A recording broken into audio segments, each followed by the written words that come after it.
Hello, hello, hello, and welcome back to episode 9 of the Triforce Tactics podcast. I'm one of your hosts, Spicy Appies, joined by my co-host Jirachi Hello. and RamKev. What's up? And we are joined today by the man, the myth. I think I actually said the man, the myth, the legend last time. I can't say that. But fucking God, Iniko. Men, myths, or legends. Or all of the above, yes. Hey, how's it Hell going? yeah. So we can kind of just start things off how we always do, just talking about how our week went. As usual, I'll start. So at going into the weekend, Cardax, Kevin, and Cardax after last week, Cardax called Kevin and I and started talking to us about this game called Cuckold Simulator, right? And we said we were all gonna play it. I skamazed them, did not play it until like a little bit after they both beat it.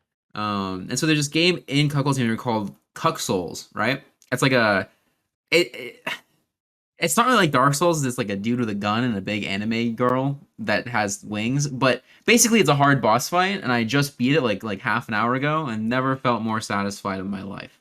So, What the hell is Cuckold Congratulations. Simulator? you simulate. Yeah, you simulate being a cuck in his daily life. I truly have paid no attention to anything for the past week. Yeah, Wow. There's shut a up. surprisingly large amount of content. It's true, and it's not even complete yet. There's Oh, is it some parts not? in the there's you'll get there, Abby's. You'll see.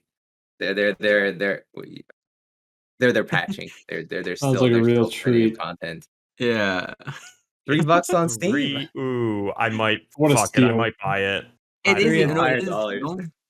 I've spent at least like 10 hours in the game for $3, and I've had a blast the entire time.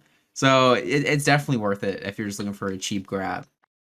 It's a great Okay, time. but that's also Yeah. time I'm spending on not TFT or practicing. So, like, is it really worth it?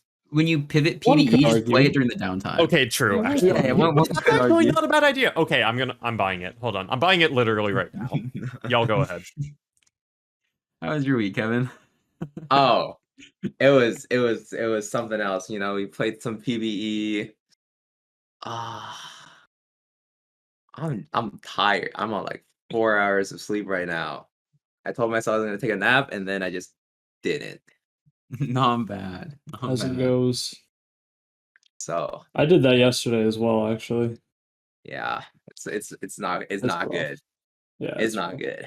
Yeah, I feel like PvE season is one of those times where it's like easiest to just say one more game like 18 times in a row. And Oh, then yeah, like for it's like sure. it's like 4 a.m. You're like, oh shit, something to do at 8. And then you're like, I oh was like falling yeah. asleep last night, but I actually just wanted to keep playing. It's a really good time for sure. How was your week been, Iniko? Um, it's been pretty good actually. Kind of a roller coaster. Set 6 coming out definitely like saved me a lot of mental. I was battling RamKev for a while on ladder, and then Set 5 got to me, ran it down, quit. Set 6 came out, it's back up. I played in the tournament yesterday. I think I did okay. I didn't make it to the final rounds, but that's okay. There were some crazy players in that tournament, so. And then, real life stuff, it's all pretty chill. There's actually a point in time in my life right now where it's like I'm able to relax pretty decently. So I'm pretty happy. I'm chilling. It's good Oh, to yeah. hear. Been a good time. Oh yeah. How you been, Jirachi? Just doing grad school. I haven't touched PB yet, actually, which partially because I've barely played the game anyway because of all my grad school stuff this week, but also I decided coming into this PB cycle, I wasn't going to touch it for the first week. I was only going to go on PB for the second week. And partially because for going into set 5.0, I spent the full 2 weeks on PBE and just fell into a ton of bad habits, aka I was spamming Karma and then Karma got gutted for live. So I'm down to like not do that and just give myself like a week to just get used to stuff, but knowing a ton of stuff's going to change for live anyway. So like just give myself enough time to learn stuff, and in the meantime try and push for rank 1 on live, which has not happened yet. I got stuck at the rank 4 wall again. I hate it so Oh, no. much. Hit rank 4, I'm like, okay, maybe I can hit rank 3 now, and then just run it down. I'm like, okay, this is my 6th time hitting rank 4. I'm sick of this shit. but Yeah, Those. it's been chill. that's good. Actually, that's a good lead into our first question for Iniko, because yeah, I feel like too, like I feel like after you get to like top 10, every single, like, you go one bot, one fifth, and you have to get like two firsts to make up for it, and it feels so fucking bad. Mhm. But Iniko, you are fresh off a rank 1 run, my friend. And so I guess the first thing you really wanted to pick your brain about was there any like mental breakthrough or like anything that helped you like get that last little push? I know you've been trying for a while and you always get right there, and then so Yeah. what was like, yeah, what was the last little bit that gave you the Um. little spurt? I think there are several contributing factors. I will say I don't really do well in metas where there's like one specific comp that you can play it if you get a solid spot for it and guarantee a good placement. Top four, top two, whatever. Pointing to Kled really. That patch I was very close and I got pushed back. The reason I don't do well in those metas, I think, is because I just refuse to play the broken comp. Like Warwick, I didn't do very well because I refused to play Warwick, for example, if you remember that. And that's just like a thing because of me as a person. I don't know why. I just can't bring myself to do it. I think I have to get rid of that habit going to set 6 though, since I'm trying to be a little bit more competitive. Um, but yeah, and another thing, like you said, is like it's a lot of like big like mindset stuff where you run into this issue where you take a fifth and you get a minus 32, and then you get a first and you're like, oh, nice. So it's like a plus like 21 or something. And that's a big kind of hurdle you have to overcome. I don't think it's that bad when you take fifth or sixth. Maybe sixth is like a little bit rough. When you take an eighth, it feels really bad though, because then like I said it recently, it's like when you're pushing rank 1, you're at this elo, and like not a lot of people are really playing. You're lucky to get like maybe a 4 challenger lobby. A good day you can get a full one, but it's really rare. Usually you're getting a lot of masters and grandmasters, and you take an eighth and it's like a minus 80 something, and you just died a day earlier. That's what just happened. You just lost a day of your life pretty much. Like all that progress, like all that time you spent, you just lost a day. And it's rough, but I mean, overcoming that and just pushing forward is a pretty big deal. And this does apply as well to lower ranks, not just rank 1. Like if you have rank anxiety, you just have to play. Like it's the only way you're going to improve. It's the only way you're going to push ranks anyway. So you just have to play.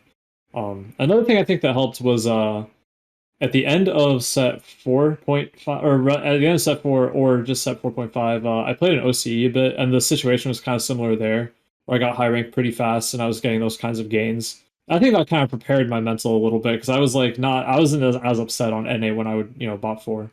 But I had a good run. I had a really good run into rank 1 where I played smart games. I high rolled a lot, like random bailouts and stuff like that. But I'll take it. I got it. I'll get out. Sure, whatever. Yeah, we fucking take those. We For big sure. take Oh those. yeah. For sure. I said, do you have any input on that as well, Kevin? Because you've also obviously held rank 1 for a while, so. Yeah, I mean,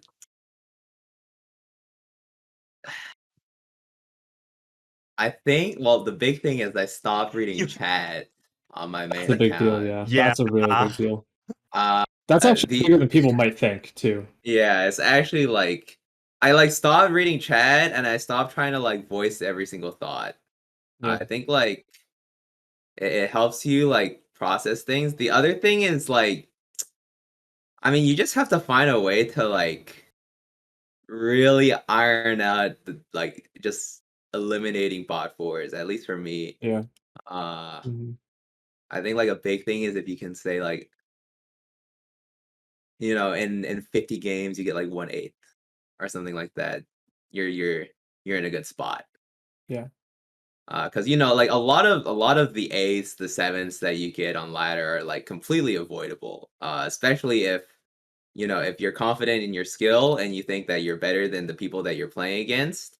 For the most part, there's gonna be some hard forcers in your game. There's gonna be people that, because they're hard forcing, they're not gonna hit.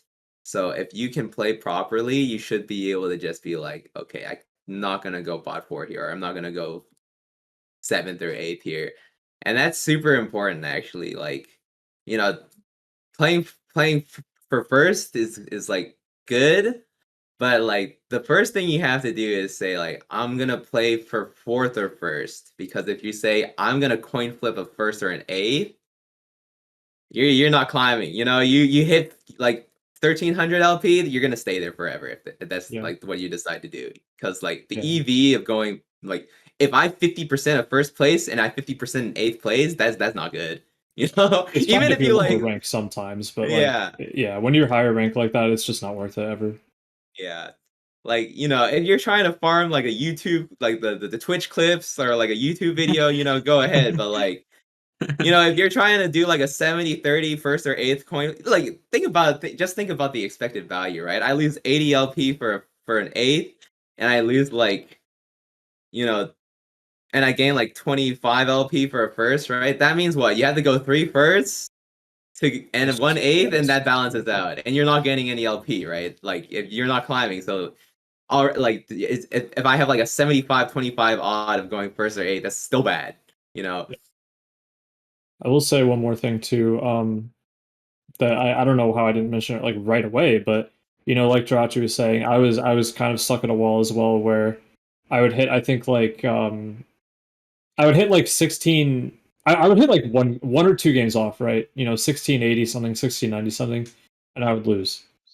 And like that is more tilting than just taking a normal fifth or sixth because it's like you're right there and then you fall back down. But something that helped a lot was last minute I reached out to Ramblin and I was like, hey, can you like comb through my VOD with me to just like look at it?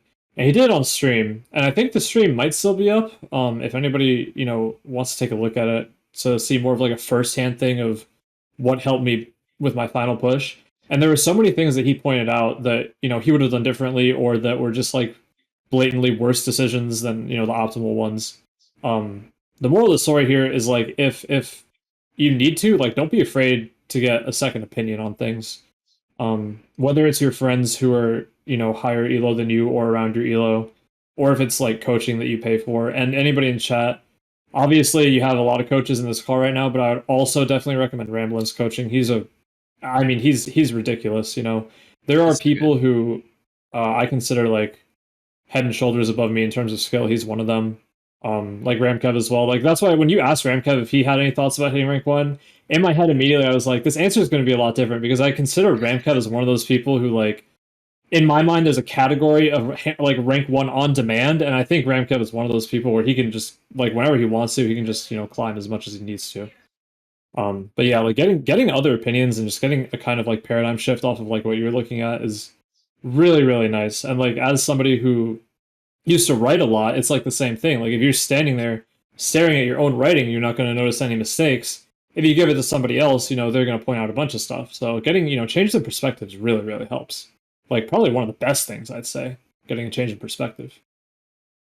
Yeah, for sure. For sure.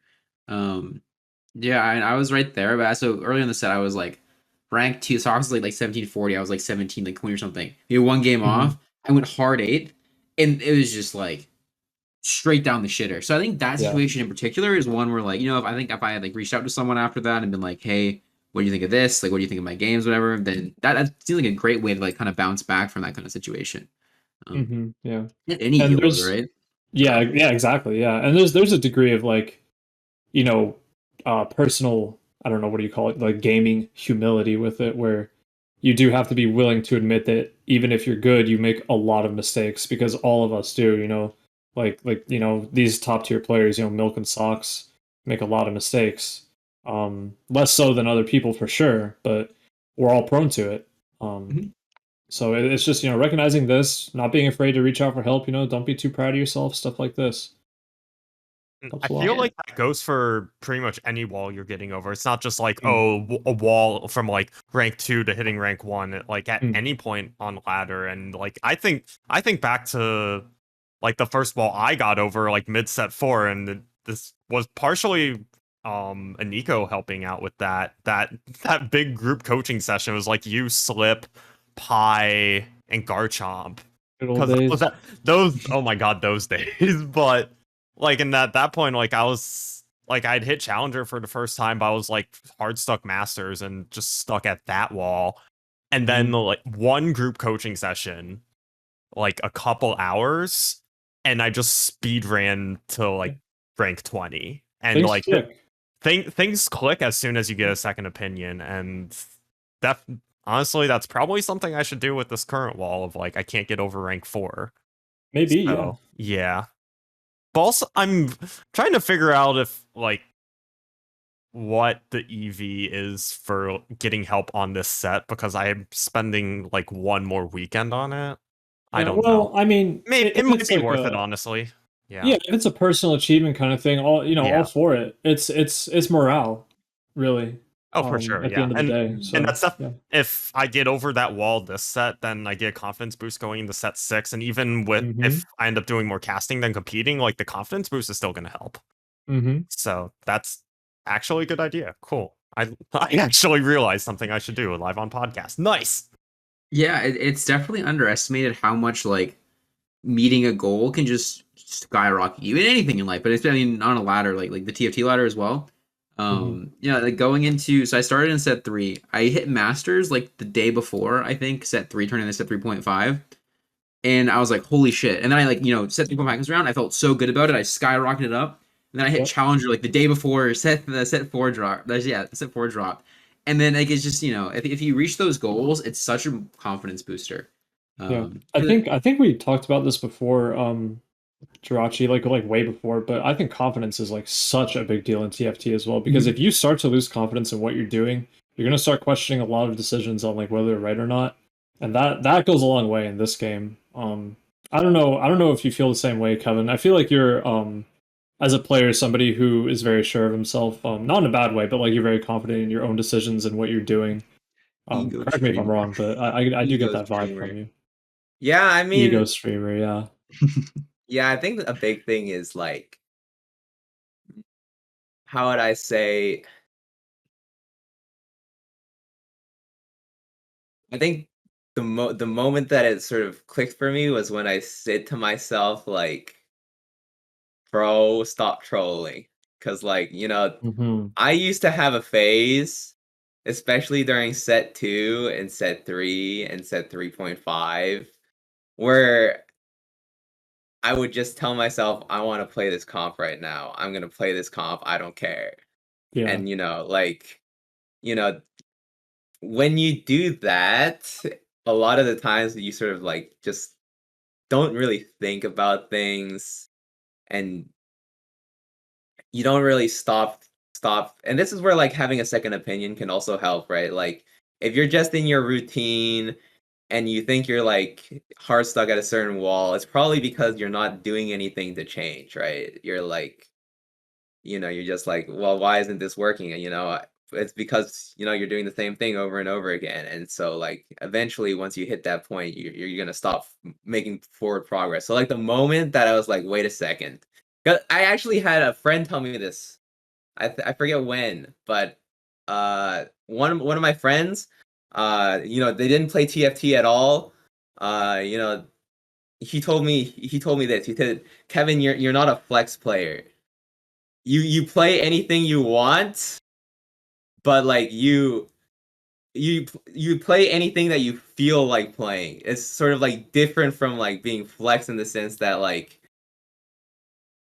flex is sort of like you have a game plan going in, you sort of pivot to comms based off of what you hit, etc. Mine was more so I can play whatever I want, but I was sort of like immature about it. I was like, oh, I kind of feel like playing this right now. I didn't Yeah. even think about whether or not it made sense. I was like, oh, and Udyr didn't exist back then, but it would be like, oh, I feel like playing Reddit comp right now. I just reroll Kalen. I have one Kalen and one Jarvan. Let's go. Or like with Prez, I'd be like, I have one Kog'Maw, and that's it. Let's do it. And like it was it's nice to sort of get like a wake up call and be like, okay, something's not working. You got to figure it out, right? And it's not you're not making progress for a reason, right? Mhm. And that's a big thing to understand is that there's a reason why you're stuck at where you are at the current moment, and it's nice to have like sort of like a really like a session to really think about what can be changed, right? Have you told the Souless story? on Oh stream. yeah, there's on also the podcast yet. Souless story. I don't think I've told it on podcast Yeah, yet. yeah. This was Send it. also having a big motivation. So back in the day, set three, I think it was set three. So I was like around master GM on both of my accounts. And I was playing with Win Trade account, also known as Souless Smurf. Uh, One of and it the was 10,000. yeah. Yeah. And it was in Nikoverse, right? It was right after the patch that they like buffed Shaco and they buffed Syndra, so like the three costs Okay, were like so the playable Soulless again, right? patch, pretty much, yeah. Yeah, and I was like doing this experiment, right? I wanted to see if I get like a Shaco or a Syndra drop off of like round one creeps and I just double Nico it immediately, I wanted to see like how good that could work out. So I double Nico to Syndra, and then Souless just question mark ping my board and typed in chat L2P. And I wasn't really sure what L2P meant, right? So I looked it up. And it stands for learn to play, by the way, guys. You don't have to look it up anymore. But Thanks. yeah. Let's You know, go, I'm man. educating the general Yeah, public, and yeah. I was like, bro. And I Vocab also didn't coaching. even know what Win Trade account was, and then I realized it was Souless. Like afterwards, I'm like, dang, this ego streamer just flaming this guy, this GM master kid who's like just trying to learn the game, just trying to play around, and you tell him learn to play, and I got pissed. And And so I'm like, yeah, I'm trying. yeah, That's the point. Yeah. That's why I did it. What do you think I'm doing? and Limit testing is like the essence of L2P. Like, I am doing this because I am limit testing because I'm trying to learn something. yeah. Anyway. So you got rank 1 and pinged it back, right? Yeah. No, I smacked him around in regionals and then I pinged him back. Nice. We love to hear it. I think oh man, I had such a good thing to talk about, and then listening to that story just made my brain turn into fucking mashed potatoes, man. It's okay. What was Oh, what was I gonna say? Oh. You go, Drudgy. On the whole, and that all kind of goes into the confidence thing for sure. Like no matter what you're doing, you're gonna do it better when you have confidence, but that confidence can very quickly go away when stuff doesn't work out, or like you start making mistakes and you take a fifth when you know it should have been a fourth because you fucked up somewhere. And then and this part of why like climbing gets so hard, because that one bot 4, it, no matter how hard you try, it's gonna wreck your confidence at least a little bit, and then it just snowballs from there. Like that little bit of lost confidence leads to another mistake, that if that leads to another fifth, well, now you just took 2 straight bot 4s, it's happened again, it's just gonna keep going. And I feel like that's when Iniko, you probably relate to this too, actually. Like you take a couple bot 4s and then you just run it the fuck down. At some point, if you don't like stop yourself, you're just like, I'm gonna keep going, not because I think it's correct for me to keep going on low confidence and now like I'm not sure, but I'm just frustrated and trying to figure it out. But especially when like you lose that confidence, like it's helped me a lot. After I take like 2 straight bot 4s, I'm done. I don't care how much I wanted to climb that day. It's not gonna happen when my confidence is not gone for the day, but definitely gimped. And once it gets gimped, it's just gonna keep going. And at that point, I've lost so much LP, it's hard to recover.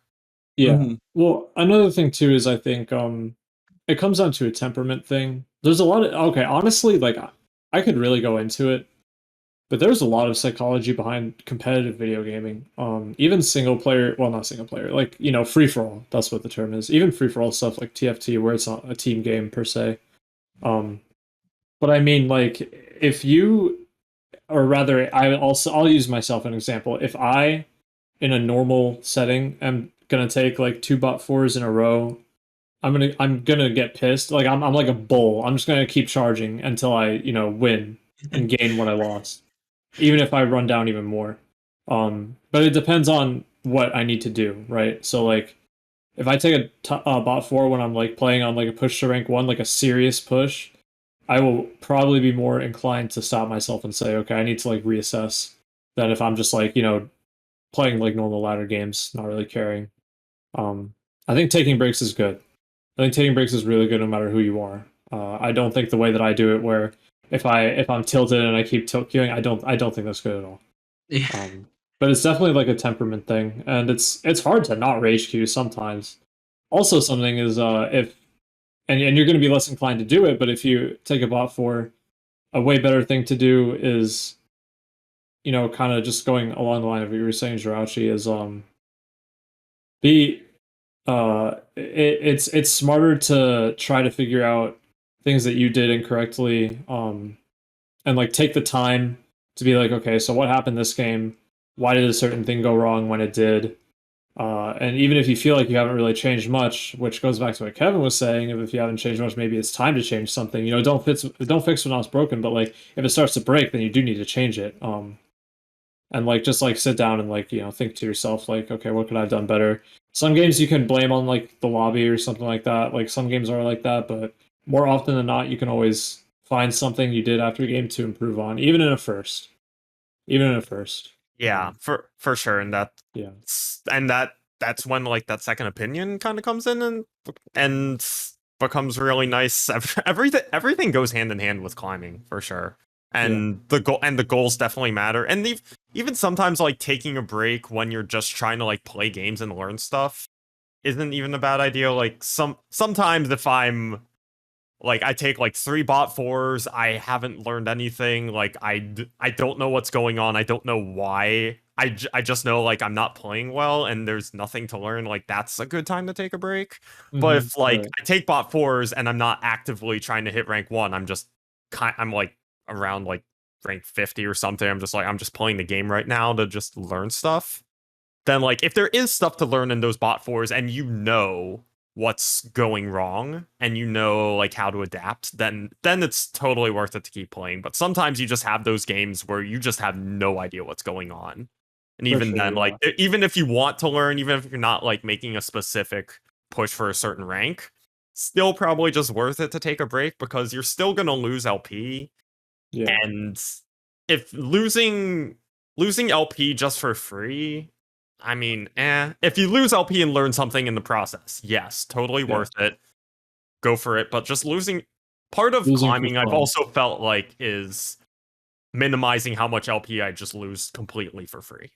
Yeah. For sure. And I mean, nobody wants to hear, take a break. Nobody.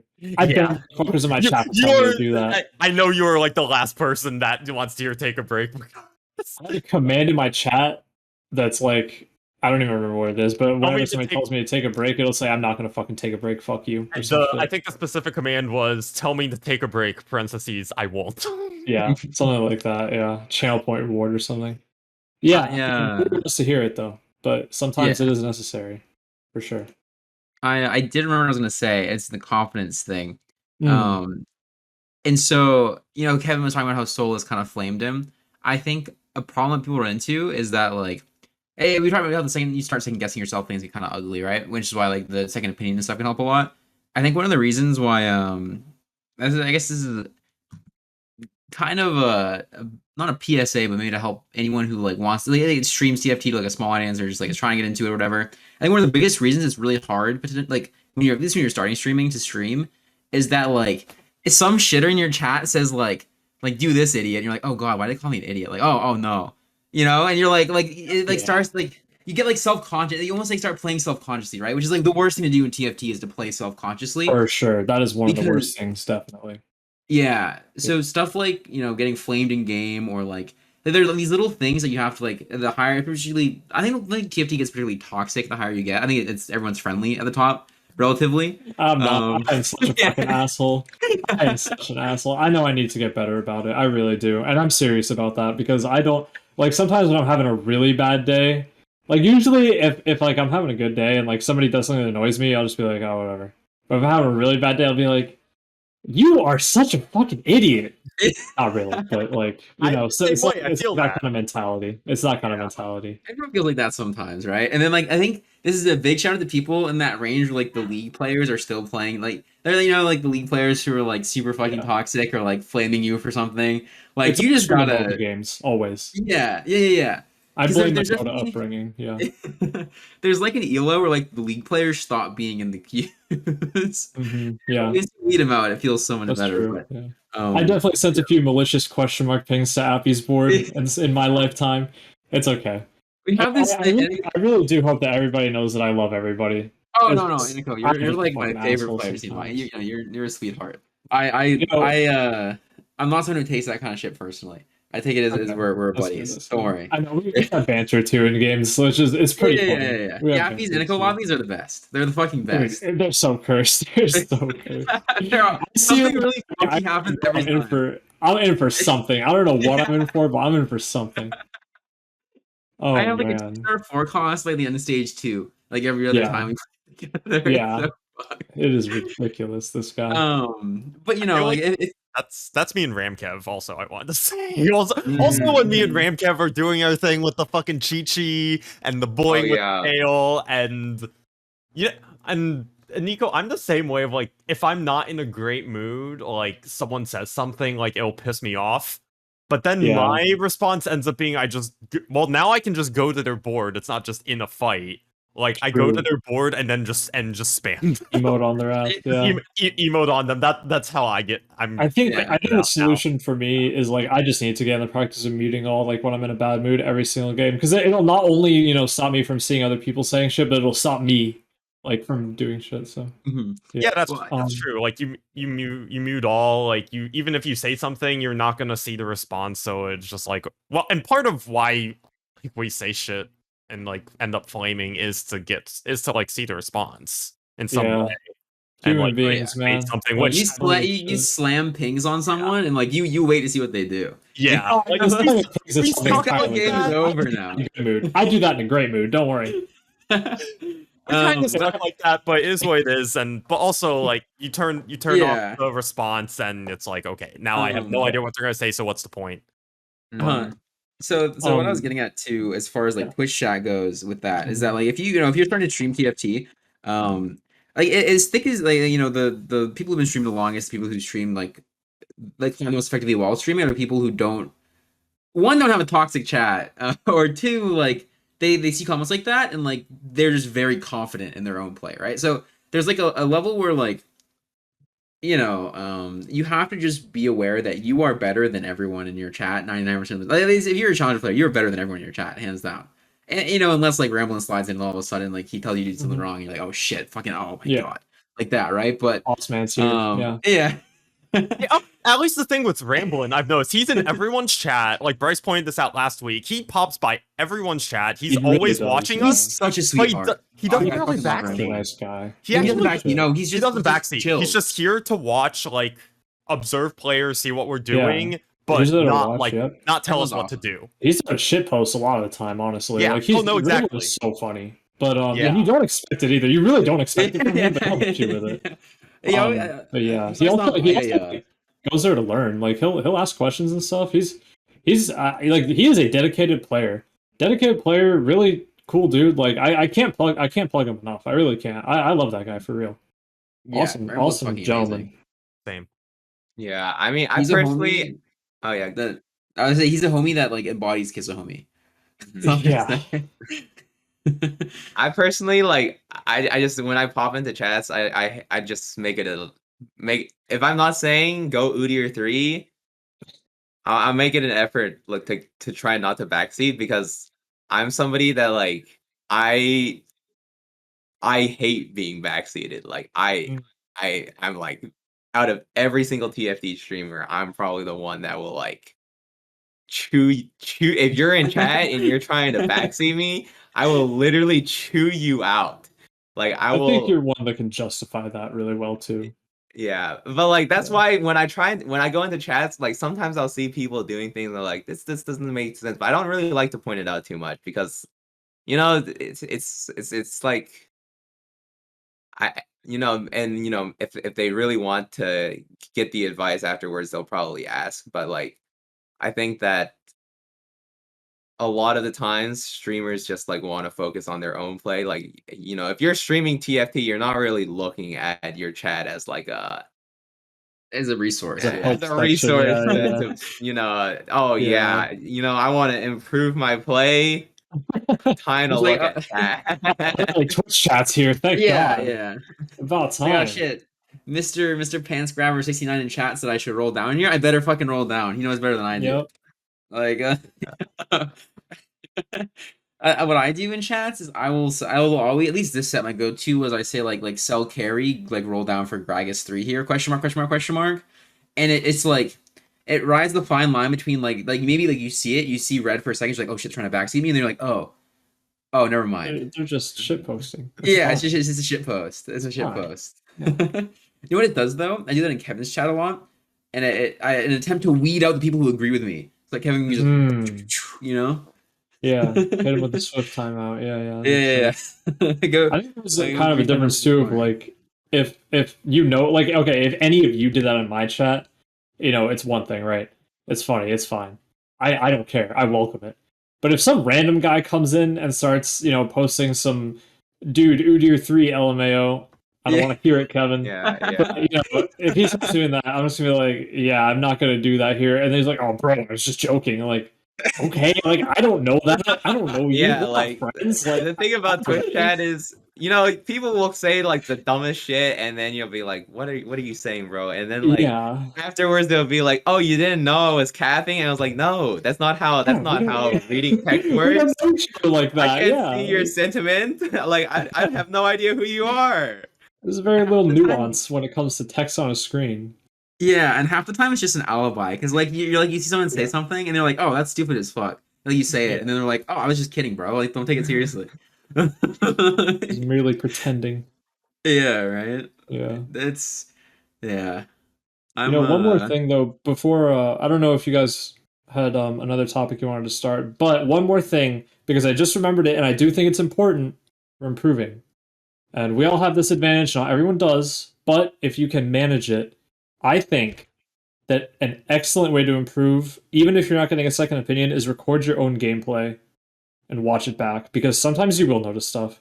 And I remember this because I remember that back when I was like 17 or 18 and I was like convinced I really wanted to be a pro in Dota, um I would stream not like to an audience, but I would stream because it like Twitch saves your VODs. And I would just go back and watch I would stream for like 14 hours to like 0 or 1 people. And I would just watch the entire VOD and just like pick everything apart that I could. And I improved a lot because of that. Like the level that I played at was like amateur pro kind of is I think where I was about at. And I wouldn't have gotten there if I had just taken the game casually. If you're serious about improving, I think that is an excellent way to do it, is to go back and comb your own gameplay and really be pedantic about it. And then, the second opinion will come in from there. Which is why I think VOD review is better than live coaching, by the way. But yeah, I think that recording your own gameplay and watching it back, if you're serious, if you're committed, I find it personally really helpful. Maybe other people would too. Mm-hmm. Yeah, like that's a big thing, right? Like sometimes people will come into chat and be like, "Oh, I keep on losing. What do I do to improve?" Right? And like the first step, like you can't come into a high elo streamers chat and just say, "I'm losing. Help me." Like I think the first thing you have to do is be able to understand why you're losing, right? And if you can't do that, that's like your first issue, right? You're not putting in the effort to really see where your mistakes are. Exactly. And that's like your biggest mistake, right? You're not making the effort to improve. People don't want to put in the work a lot of the time, and you need to put on like in a game where you're either at a disadvantage because people are naturally better than you because of like some kind of like they're just smart, they have a natural proclivity for what they're doing, or people are just putting in more work than you. If you don't have that natural proclivity, and this is just life, this isn't even gaming, this is just life, you need to put in the work. Like you need to work harder. That's just a human thing. That's just how it is, man. And it sucks sometimes, but like if you want to improve and if you want to rise, that's what you have to do. Yeah. From oh god, words. A question I'll see in chat a lot is just like how do I get better? How do I reach X rank? Like what should I play right now in the meta? And I'm just like that kind of general question is never going to be helpful. Mm-hmm. Like I'm not the answer is always I don't know. like just straight up, like that kind of general question. There's no one piece of general advice I can ever really give because I don't know how you play. I don't know what you play. I don't know what mistakes you're making. But if you've put in the legwork, you paid enough attention in the game that you know what your mistakes are, or you've done the legwork of going back and VOD reviewing, and you know what your mistakes are through that. And then you come in and ask, what can I do to help with X? Like, what can I do to stop bleeding out in stage 4? Something like that. Yeah. Like, then I can say, well, are you rolling on 7 to play like a 4-cost carry when your items fit and looking to power spike that way, or whatever other piece of advice. Like, it doesn't matter what the question is or what my advice ends up being. It's just once it gets that little bit more specific, then I can actually help you out. And if someone asks me that question in chat, like, yes, I will help you out. I will give you advice, but it has to be a more specific question than help me get better. And that's it. Yeah, the best way to get better is to get good at getting better. Yeah. Like no one's true. gonna know what's wrong with your play. I think my answer to that these days is just like, feel what goes wrong in your game and try to figure out figure what point in the game went wrong and then focus on that. And also the other thing is like try to figure out how many of the things that feels like RNG and the TFT in particular, like there's a lot of stuff that I think the higher you get, you realize that it's like decisions you can make rather than just RNG, right? Like the more decisions you're making a game, the better you're at. Generally, the more decisions you're aware of, I guess, in a game, the better you are at it. So it's just people not really putting in the effort to self-analyze, and instead, I mean, like you can not like, and not that you're like not putting in effort if you ask for coaching, right? But coaching should be something I think that you go to if you, I guess one, if you just don't have any time and you want someone to point it out for you, but you're never gonna get like a lot better like that because you won't know how to get better from there. But it's something that you do after you've self-analyzed and you can't figure out how to get to the next step, I would say. So Coaching is a resource, but it should not be your only resource. agreed. I think there's like it's also like not coaching in particular, but like some questions in chat are just like lazy, like the one that Tarachi mentioned where it's like, oh, what comp should I play? I get that question so many times lately, like give me a comp to force to diamond. Give me a comp What to is force what to is the masters. S tier And comp this new patch? it's like, I'm dude, what like, they first of all, I don't play like that, so like it's hard for me to answer that in the first place. But second, like, I mean, what do you want? Like, do you want to improve, or do you just want the cute little badge? Like if you want to improve, you're not asking the right questions at all. But I don't know. I don't shame anybody for just wanting the accolade or whatever they're after. I don't shame it, but it's just like, I don't know, man. You're asking the wrong person for a S tier, what the fuck, 3-star comp. I don't know, man. I ain't no clickbaiter. It's like, if you're trying to do that kind of just go on YouTube, man. Just find like a YouTube video, clickbait title, some person with their mouth wide open. You won't believe this comp. I went first. Question mark, star, 3 stars. Yeah. And then, but like if you're on Twitch and you're in a chat, that's not the environment, right? That's not what's up. Yeah.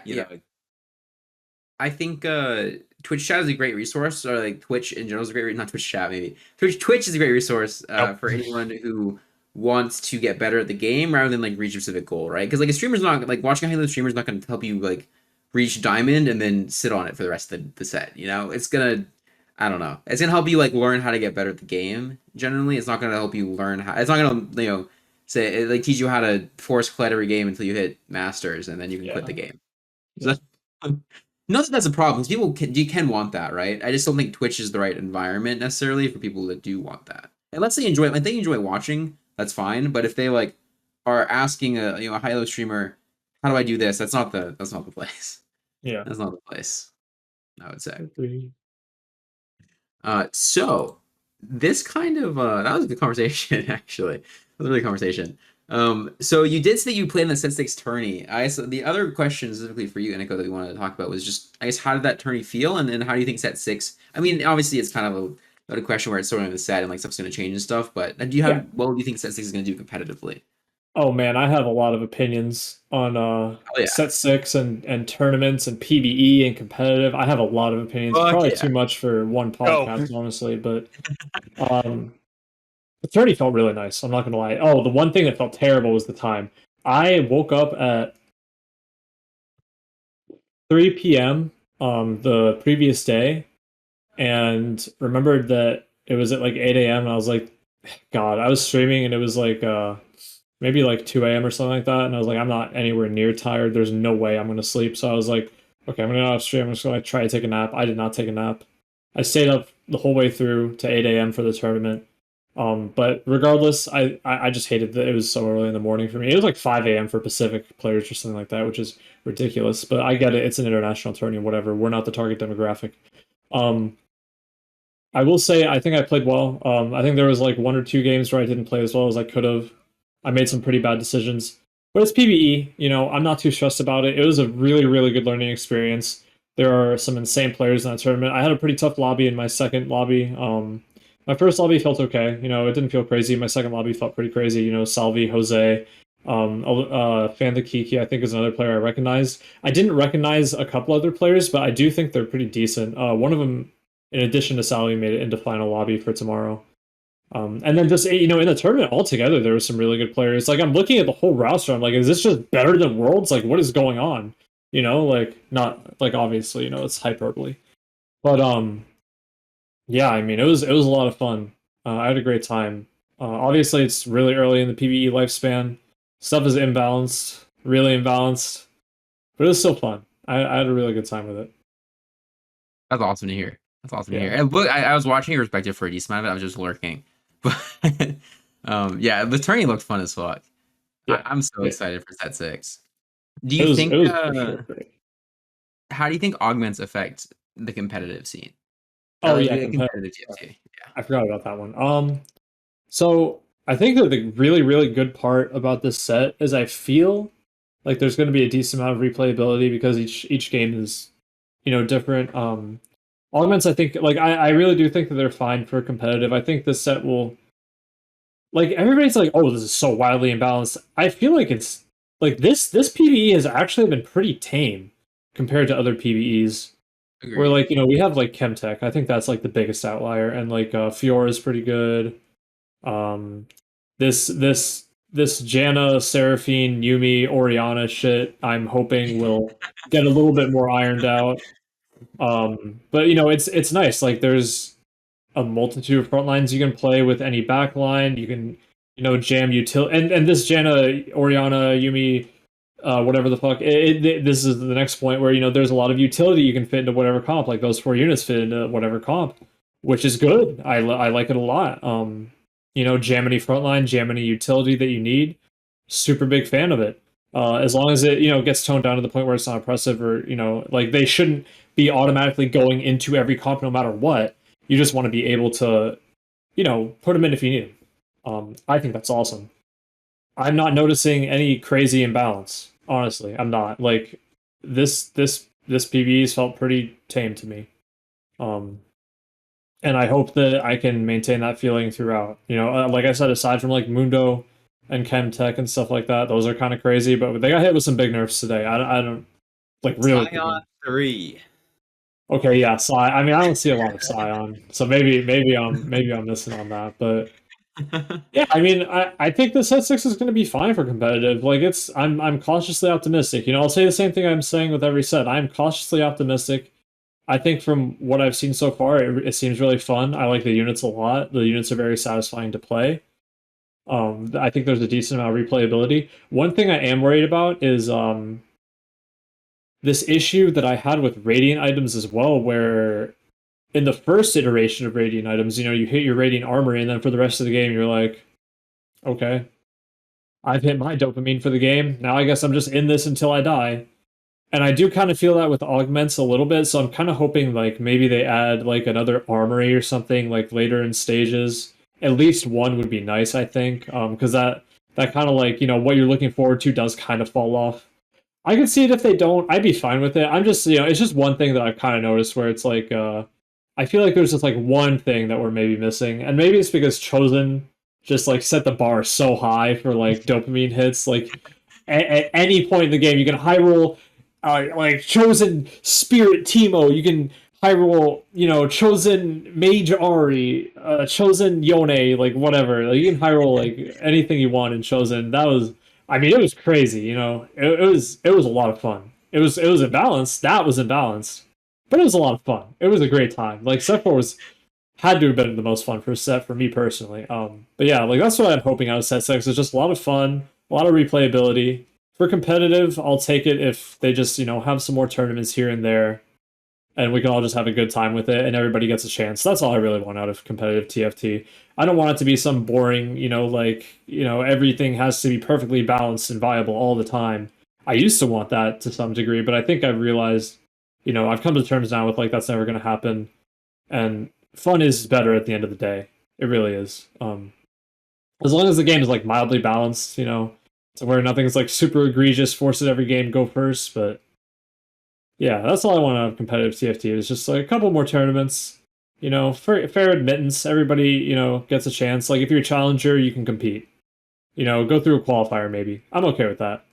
I'm definitely okay with that. I think that in the recent year, a lot more has opened up for the, let's say, like off of the tier 1 players, that everybody knows, the Sojus, the Kyuns, the Milks, the Socks.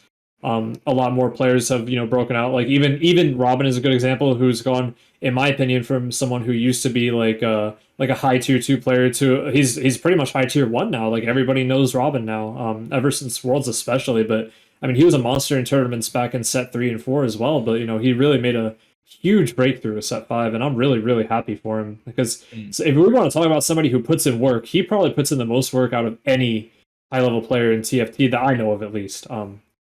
But yeah, and like as far as like the tier 2 players and the tier 3 players, I think them getting more opportunity is really great for the game. And it comes down to money for sure on Riot's side. They have a budget that they can work with, and totally understandable. But if we can get to the TFT lifespan where people who aren't as prominent can try to qualify and compete for stuff, that's awesome. Like Voidsons, for example, is a name that's been popping up recently because he's always been a solid player. Not many people knew him. A better example is, RamKev or Pokkigom, who've also always been really good players. They got to break through in the scene. Now a lot of people know them, and it's amazing. It's healthy for the game. It's amazing for them. It's great for the community. It's a lot of love going around. That's awesome. That's what I want out of TFT. Is just people to interconnect and find their niche and find their community and find friends and be happy. That's really all I want, because that's how a game flourishes, is the community, in my opinion, at least. Sorry, I know I said a mouthful. Sorry. No, that was just taking it in for a second. That was amazing. That whole thing was amazing. Yeah, I have think a lot of thoughts. yeah, that Yeah. it's fucking base boss too. Hell yeah. I think I totally agree with the community makes the game, right? And as long as the competitive scene really supports that community, I think it's gonna be perfect. Smash player right here.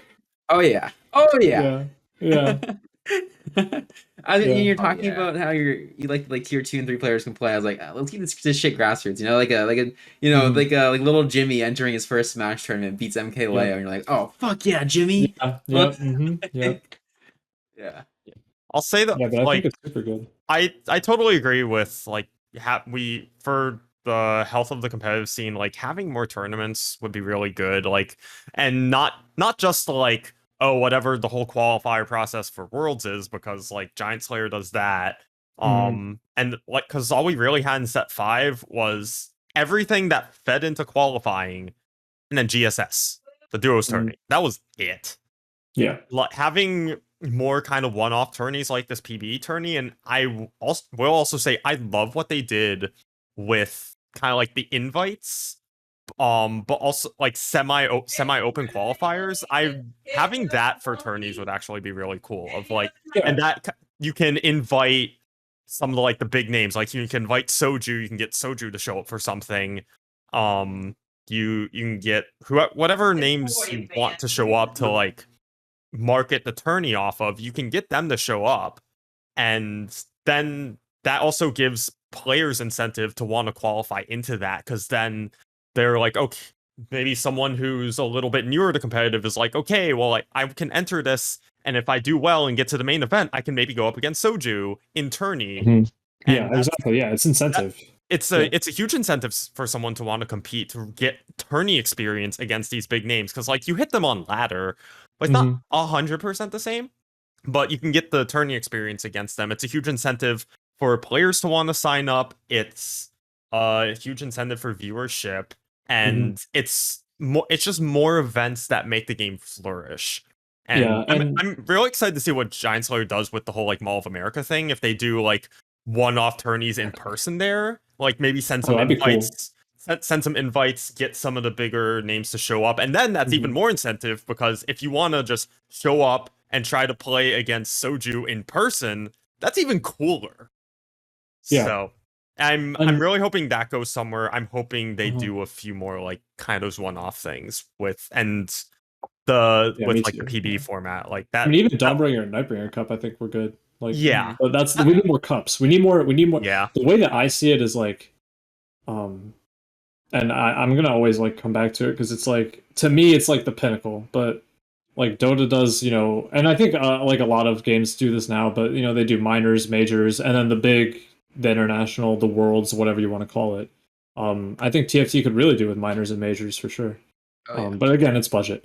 And another thing too is that you reminded me of, Jirachi, is I know it's a big meme, but I really feel like, once we get spectator mode, that is going to solve a lot of issues, not only for players, but for the devs, for the budgeting team, for tournament organizers, because now, when we get spectator mode, the issue with some of these tournaments at the moment, for as far as like invites for not like the big streamers go, is you do kind of have to have a little bit of clout, which sucks, in my opinion.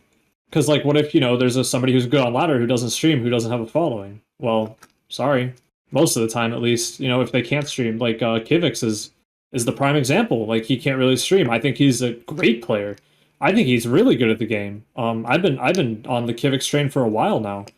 But he's somebody who TFT just doesn't know about yet. I mean, they know a little bit about him, but I don't think they really know him. Spectator mode will help, because now, what might happen with spectator mode is, instead of saying, the GSS and tournament organizers, instead of saying to streamers like, okay, so you have to stream the game when you're playing it, now they can say, okay, now you can't stream the game while you're playing it. All the views funnel onto the main channel, and if all the views are on a main channel that's not K3 Soju, that's really, really good for the game. Right now it's good for, Soju, because he's getting like all that, but if it can be, and it's obviously not on him, no, he's just like the poster child for this kind of thing. But if you can funnel all the views into like an official, Riot channel, whatever, that's really great, because it's more presentable. People will pay more attention to the game as a whole, to the esports of the game as a whole. So it's all just gonna kind of snowball, or at least in an ideal situation, I think it should snowball once we get spectator mode, once we get cracking on that spectator mode that's been coming. So that's what I'm excited for personally. That's how I see it in my mind. Obviously, it'll take a while, right? It's not going to all happen overnight, but that's how I see it. The other name that comes to mind for me in that vein of like Kivix is, I mean, we know him now, but Nubal. Like, for sure. Before he got his like big setup, before he like kind of blew up a little bit, and we saw that a little bit when he first started streaming off his shitty MacBook. Yeah. Like, before that, we were like, even tourneys and stuff, he had to get an exception to not stream it, because he just couldn't. 100%. And a lot of people like kind of vaguely knew of him because every top player was talking about him, but no one could watch him. No one could watch Nubal and get hyped about him and like see how he plays and latch onto that. It was just this vague idea of this guy called Nubal that I've heard is good, but And now that he streams, it's picked up and he has a fan base. But before that, like in set 4, like unless you were a top player who played against him and knew his name, you didn't know who the hell that was. Yeah, pretty much. And then, suddenly there's this guy who hit rank 1 and is holding it for the entire set. All of a sudden, out of nowhere, because now he's serious. And another player along the same lines is Setsuko, Like, this guy doesn't stream. But man, he's an insane player. He's definitely in my top 10 for NA. Like, regardless. Like, there are just some players who are always there because just the way that they play the game and think about the game, And I think he's up there. But if you ask any non-challenger ladder player or any TFT viewer, probably if they know who he is, they're probably like, oh yeah, I've heard his name. I don't really watch anything about him though. I don't really know anything about him, But I mean, shit, he's insane. He's taught me a lot for sure. Like whether he's meant to or not. But yeah, he's a crazy player, and I'm hoping that in this next year there are more opportunities, for players to make names for themselves in such a way that Pocky and RamKev did. I think that's a big hope for me. Not just me, Yeah. but like just players. Like ideally, I hope that you know, the Twitch viewer count should not be indicative of how good you are as a TFT player. I remember Yeah, like agreed. back Yeah. in set 4, I would be streaming to like 2 people, and Mhm. this was all the way up until qualifiers. So like, Mhm. after I made qualifiers, I still don't feel like like after you place top 4 in qualifiers, I still felt like I did well in this tourney, but it doesn't feel like people really care that much. Yeah. Yeah, It is. what the messed up thing is like TFT viewers, and I don't mean like all the chatters, like you recognize people after a while who are like always in chats and stuff. But I mean, the common viewer base of TFT only looks for either, Kyun, K3 Soju, or rank 1. And that's pretty much it. And it's like, there's nothing we can do about it. You can't force anybody to watch you or anything like that. It'd be cool if, people would, but like, I wasn't seeing numbers until I hit rank 1. I put rank 1 on my title, suddenly I'm averaging like 200 viewers or something like that. Like, it's ridiculous. And now it's back, and it's obviously because, like, not a lot of people are streaming as well. Now it's back to PvE and I'm back down, which it's fine. Like I'm not concerned about viewership really. But it's a thing that like I feel like I don't know, man. I feel like it just sucks for people who are trying to be, up and coming streamers or just at least want like a small community. Um everybody wants their time in the spotlight and a lot of people deserve it. And I'm Yeah, glad yeah. that I'm glad that everybody here has gotten like a little bit more at least. Like nothing like crazy probably, but like at least a little bit. It's really nice. It is what it is. Yeah, I think there's two reasons, right? It's one that like TFT's a game is just pretty young, I think, and a Hmm. lot of the viewership, like especially in esports, is pretty young, and so the viewership on Twitch is generally been geared towards like it's either a soju thing or it's like a small stream that's like educational, and so it makes it so that people do want to watch for like rank and that kind of thing, which I think is fine for like a young game. I don't think it. I think that's something that will probably change as the game grows and as the scene Sure. grows. Yeah. Yeah. But I think there's also just been such a huge lack of content besides stuff like Mhm. that in TFT, right? There's like at least on Twitch, on YouTube, there's a crazy hit 3-star Kench video. You can, Yeah. Kevin, you make that a video by the way? You think 3-star Kench? Are you recording it? Oh, I don't have it recorded. Oh, that's I so think sad. it might Unlucky. be on Goobums. Goobums might have some Uh, form, but apparently he was AFK for a little bit. But um, yeah, but so there's not like I think there's been a lot of people branching out recently, like Gangly, for example, like ourselves. Hmm. There's been a lot of like new, like reaching out for new content Right. types, I guess. Gashi as well, starting like TFT Jeopardy. This stuff's Yeah. great for the scene. It's gonna be great for like streamers that want to be more content geared, I think, rather than just like strictly in it for the competitive side of things.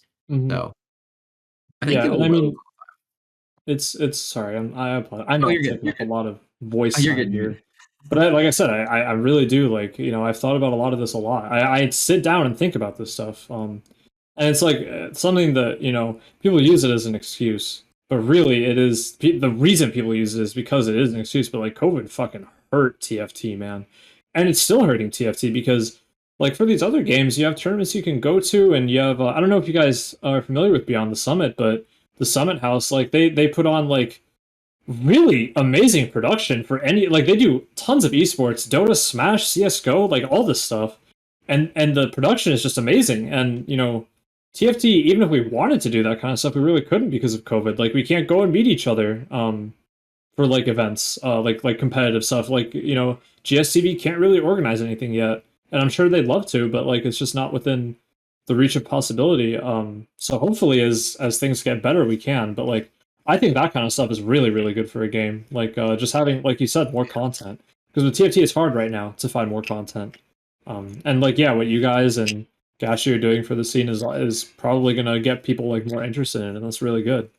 But yeah, it's hard. It's hard for sure. Yeah, it's so hard. I think they announced in-person events at some point, right? Like I'm pretty sure Giant Slayer announced that.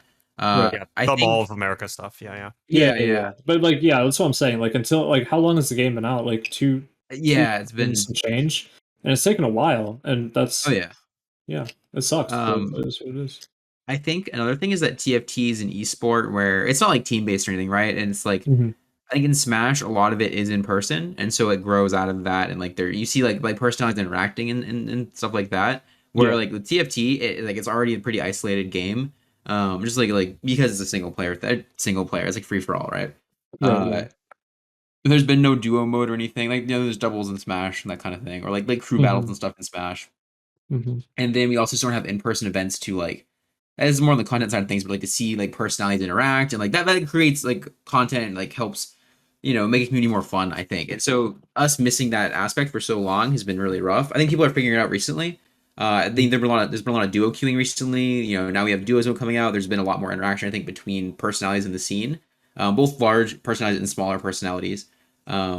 So I think stuff like that will be really good. And then if we do get to a point where we can finally do in-person events, and not only do you see like high level TFT in person where it's like better production, like a cooler tournament, you also get to see like those personalities interacting, and like it just seems like it'll be a really cool, like there's more to be made out of that than there is from like a bunch of people streaming from their room not talking to anyone else, and that kind of thing. Yeah. Mhm. Yeah. The fun thing to think about is this is like something that I'm thinking about the logistics because I've been to a few Smash tourneys where for Smash it's like you have the 2v like 1v1 setups all over the venue, and then you have Hmm. main stage. All So the that's one side. CRTs and Yeah, stuff all the with like the CRTs. yeah. And then on the other side is like, things like Dota and League where you have just the teams, but they still have an Hmm. audience with them. And I'm interested to see like where TFT decides to go in terms of that direction. Yeah.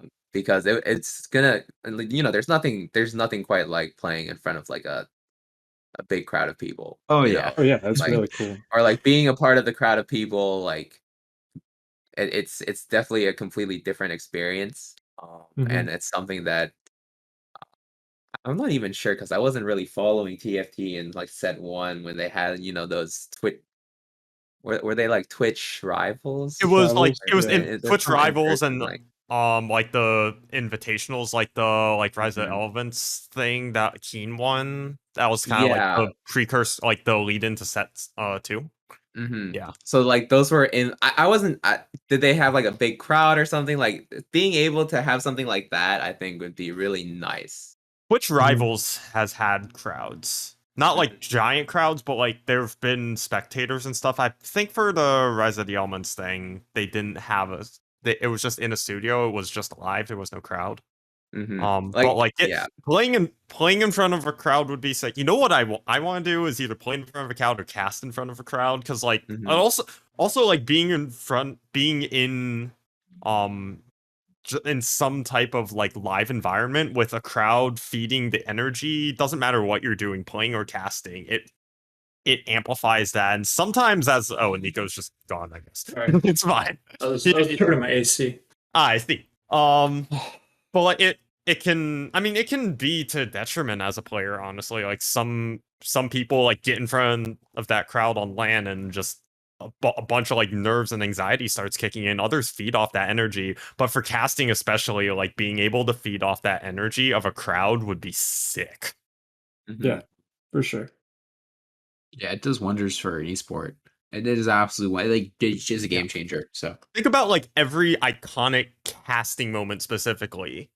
How many of them happen just like from someone's house, like in a studio, no crowd? Like every iconic Yeah. casting moment partially gets fed off like a giant crowd reaction. Yeah, it's got the roars in the background for sure. For Exactly. sure. yeah, Yeah. it's something to look forward to. Something that I hope will become a reality. As COVID hopefully starts to die down eventually. Wear your masks. Get your vaccines, please. Hell yeah. Please, Please.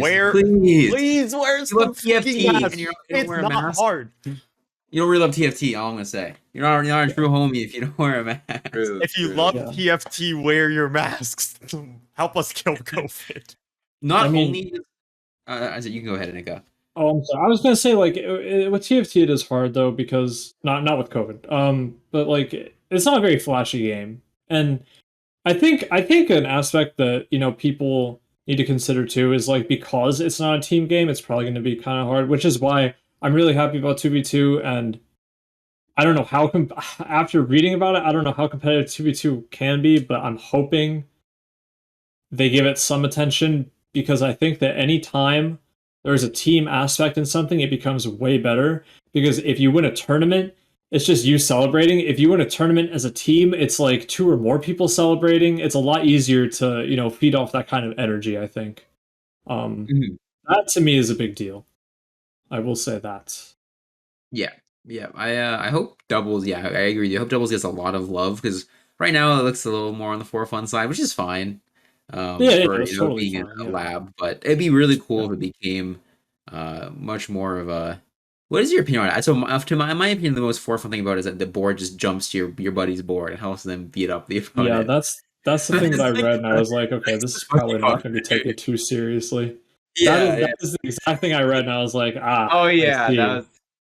Just yeah. imagine you open for it and suddenly you can't open for it in that game mode. You're just screwing over your opponent. It's Yeah. dupes. Imagine you position for like the fucking Vel'Koz guy, right? You're like, okay, I'm gonna, or let's say you position into the Sin player or something, and then like you're like, okay, sure, and then like you uh like your buddy dies, then all of, like the Jax board from their board just jumps over. And all of a sudden you're like frontline Vel'Koz is getting fucking whacked by Jax out of I wonder nowhere. how that would work with something. Well, is there anything like that?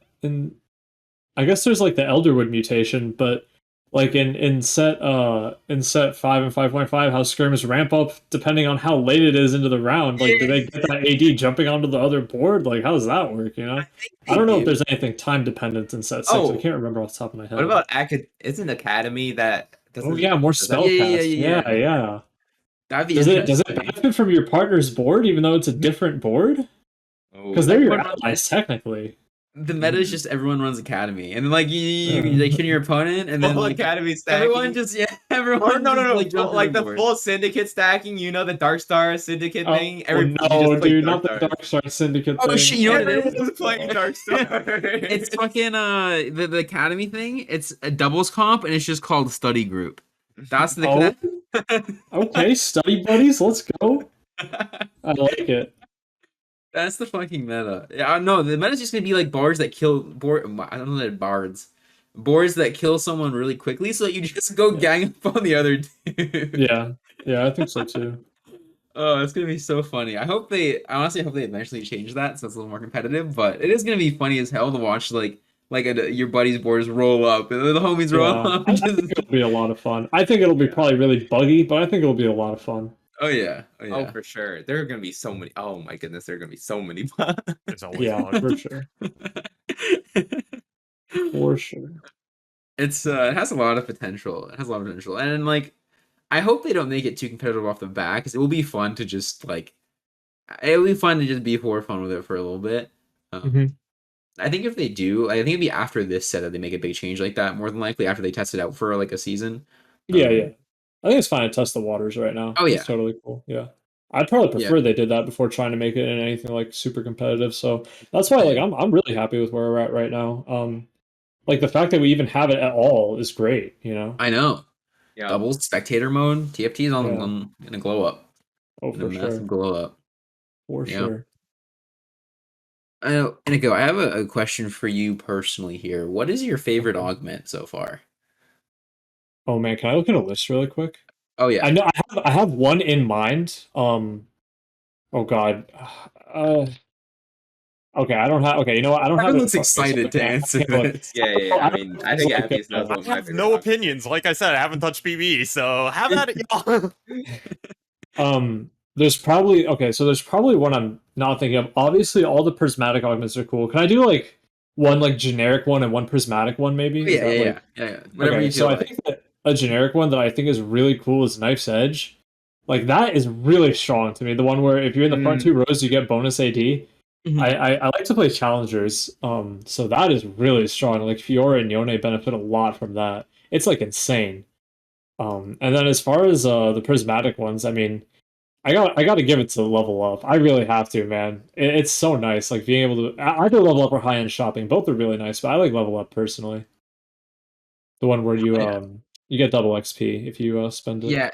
Getting that at any point in the game feels so good. Like, you can get it like the third Feels augment, really and it good. still feels insane because you just go 10. Yeah, it It's feels fucking really really crazy. good. Yeah, and The even double, if you don't go level 10, you just get a free level 9, which is like still yeah. ridiculously strong. Yeah, yeah, it feels I really think nice. I feel like I don't know how you feel with this, but I feel like the rich get richer. I feel like the only reason it feels good is that it gives you 10 gold immediately. Yeah, that shit's a And bait. That shit's yeah, a yeah, yeah. bait. Agreed. In how the level up thing, it basically gives you it basically just doubles your gold if you're trying to go 9, right? It's fucking Yeah, crazy. yeah. It's absolutely fucking bonkers how good that is. I think I would take like Windfall before I took Rich Get Richer, the Yeah, one where it it's gives you bonus gold just straight up based on how many augments you have. Like I'd take 20 gold before Rich Get Richer for sure. same. I see that and I'm like, okay, your interest goes up to 7, but you have to get to 70 gold. Like that is hard to do. And Yeah, then to you're like stay there, like that's a It's lot for of two you gold have a to be turn as well. steamrolling. You have to You're be staying there fucking for 2 gold a steamrolling. turn. Yeah, it's not. Yeah, it's a bait in my opinion. If Yeah. they change it to 6, maybe it's okay. I don't know. I'll tell you the game I was feel like it's kind big. of weird. I had Mercs, Oh yeah. and the plan was a 3-star or 5 cost, but I I made a bad choice. I Is that the went game level 5. today? Yeah, I died with Oh. Urgot bench, but Yeah. I think for me at least, I have 2 augments that I really like. One is like a Okay. serious, I think legitimately it's super good if played correctly, and this it's the March of Progress augment. Which Really? that gives you because okay, the one issue with that augment is that you're never gonna hit level 9 ever. Yeah. You never Because you're on a set tempo, yeah, so you're it's on a like Yeah. I was but thinking like the reason that it could be good is for like level 6 or 7, like 2 or 3 cost reroll comps. Because you're like getting levels and rerolling at the same time. But I'm actually really eager to hear your thoughts on this. right. So the thing I with March of Progress is that you're always gonna well, you always 3-star like a 2 or 3 cost. But Yeah. the other thing is you're gonna for the most part, as long as you're playing like a really strong board and you're streaking, you're almost always gonna 3-star or 4 cost. Or like also Okay. real quick for anyone who doesn't know what that is, it gives you 6 XP a turn instead of 2 XP a turn, but you can't level on your own. You can yeah, only get XP like that. yeah. I made the mistake of trying to pre-level once with it. I was like, this thing doesn't work. But yeah, because basically all of your gold is going into rolling, right? That's You're true. Yeah. rolling so much gold.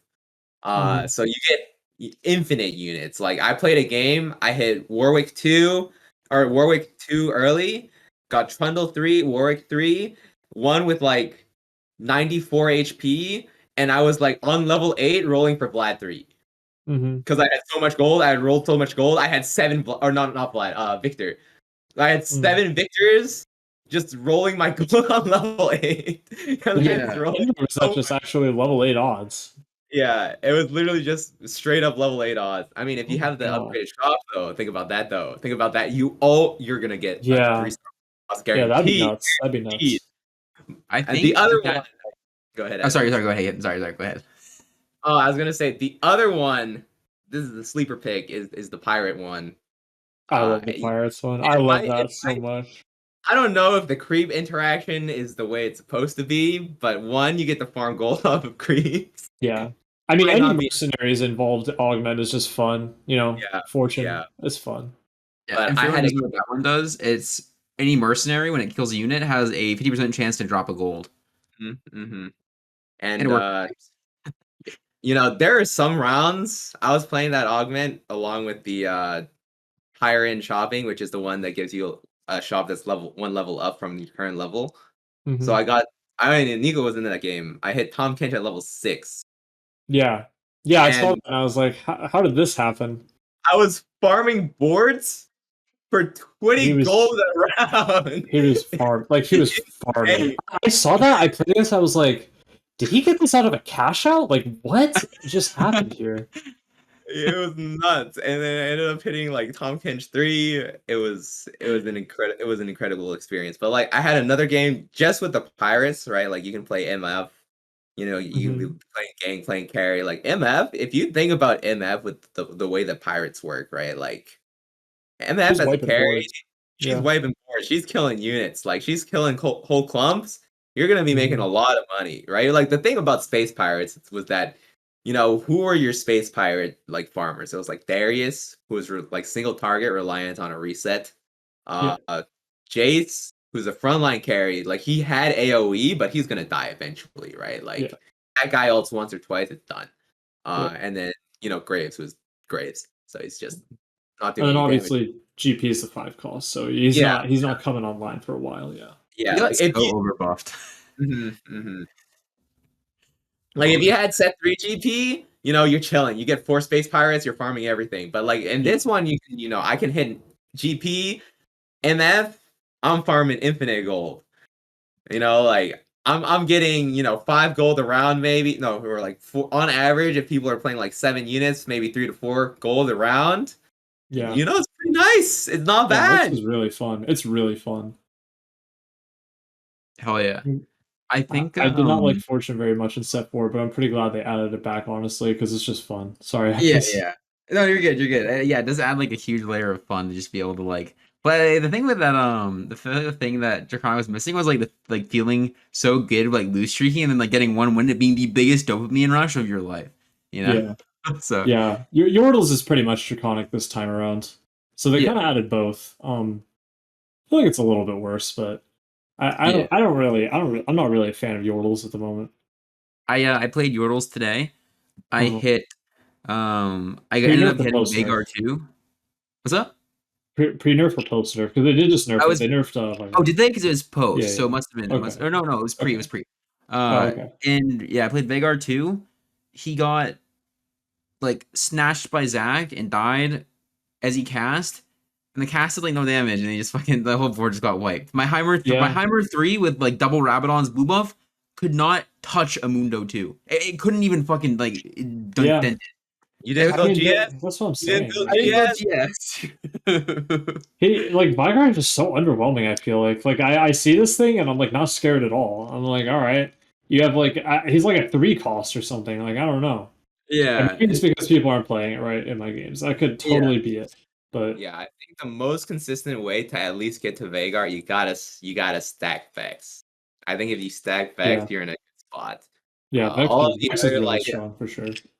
I feel like Heimerdinger and like Ziggs, maybe Triss can do something. Triss is actually strong. I think Triss can actually be strong. Yeah, but Heimer and Ziggs, I don't know if Heimer is bugged, but like I feel like half of my fights with Heimer, he literally walks up 2 hexes, even though it says that his range is like 3.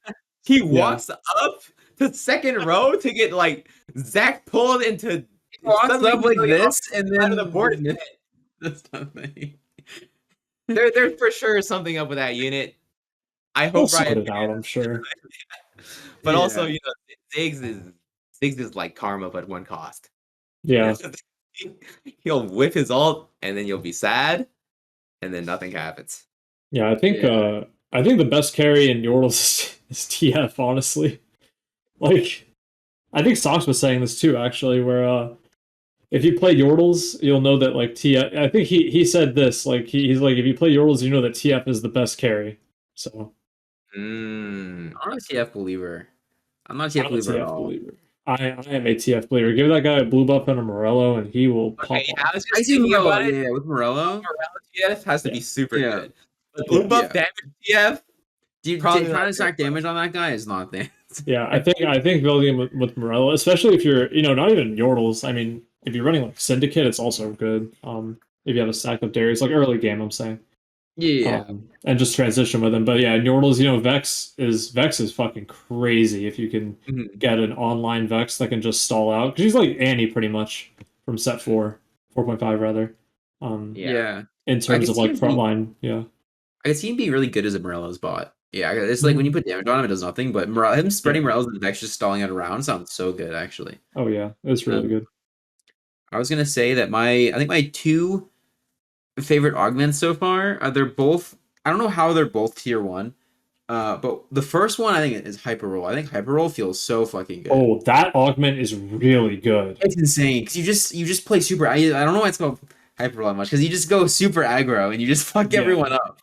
You just like 10 gold. Yeah. When I saw it, I was like, "So you're supposed to like roll a lot?" And I saw like the description. It was like you get bonus gold whenever you're below 10. I was like, it doesn't say anything about rolling. I guess you just push levels with it, and you're like level 7 at 3-1. Like what? And you're not punished if you get level 3-1. You can like roll. You can hold anything you want. It feels It's so like good. It's so good. It's like a prismatic augment, but it's tier 1 for some reason. Yeah. It's fucking insane. That augment is kind of nuts. The other one I've had the most fun with, I think, but also gotten the most easy with, and the one I want to try out the most, which I think needs to get buffed to really be worth it, is the one that you get bonus HP and attack speed for having no like any unit that has no synergy, like active synergy. It's so hard to fucking use that, but it's so cool. You know what I was gonna say actually that's so funny is after we were done talking about this, I was gonna be like, okay, what about the worst augments? And I was gonna list that one because I want to figure out how to use it. It's so fun. My very first game, I took it of set 6 PvE, and the whole time I like in until I got my second augment, I was like, I don't even know what this is supposed to fucking do for me. Because like now because like the next shop I hit like really good synergies and like upgraded units, and I was like, so am I supposed to just not put these synergies in? Like, what is going on?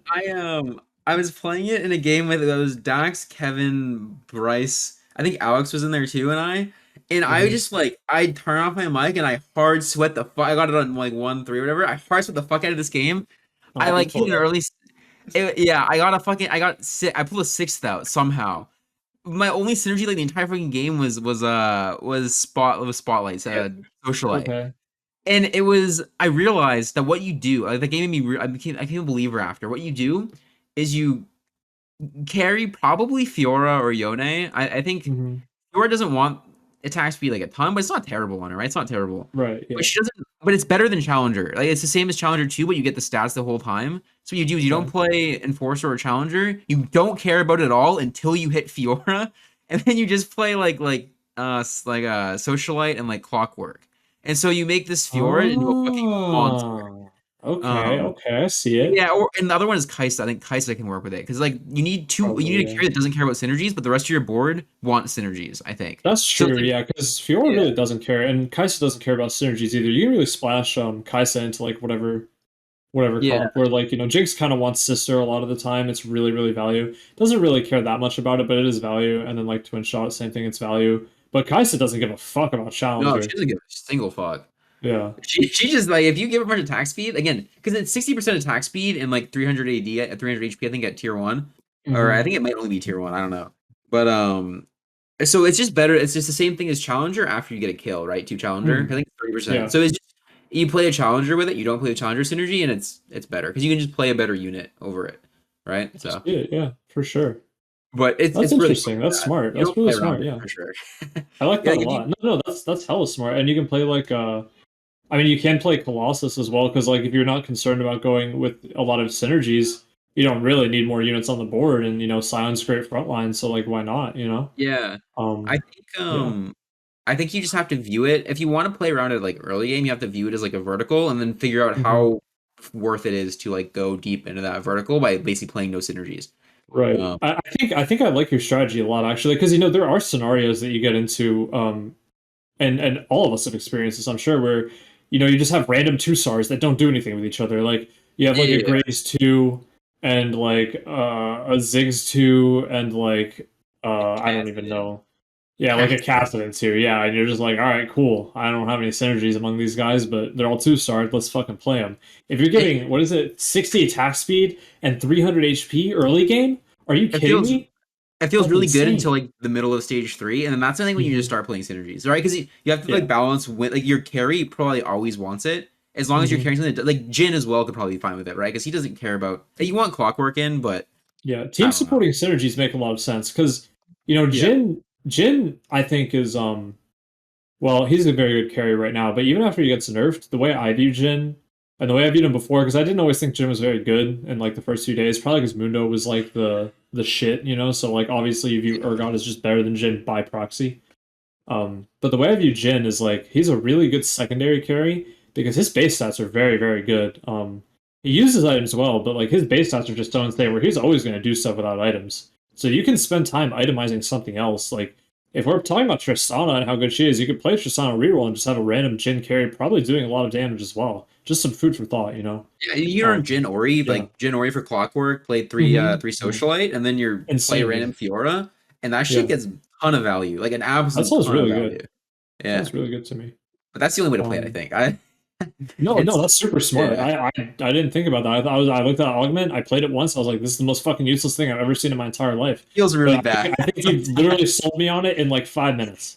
Like it sounds really good to me. Now.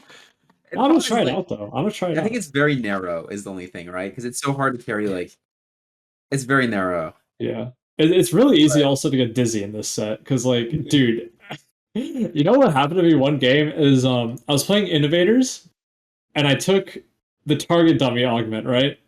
And so with that board, you have like 7 units on level 4 or whatever. Yeah.